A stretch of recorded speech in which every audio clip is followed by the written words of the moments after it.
Okay, now we have our shrimp cooked up nicely, as you can see.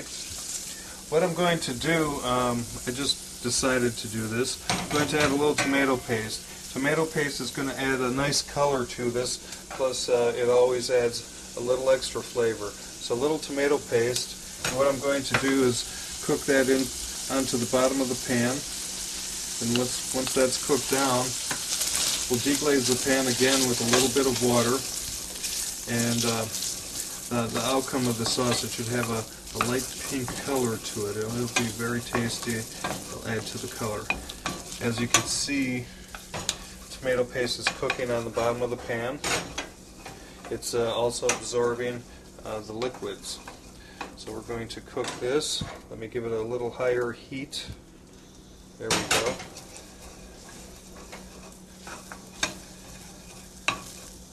Very nice. Okay. Now we're going to hit it with water one more time. A lot of flavor going on here. Just a little water. Just enough to bring everything off the bottom of the pan. Okay? So, see the color? The color's getting nice and rich. Alright, I'm going to add the basil. There we go. Okay, you can see how that's reducing. It's a nice medium consistency.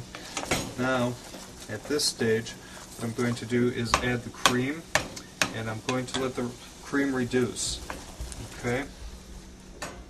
So, we'll go with about a cup of cream, and we will reduce it by half. And that's 1 cup.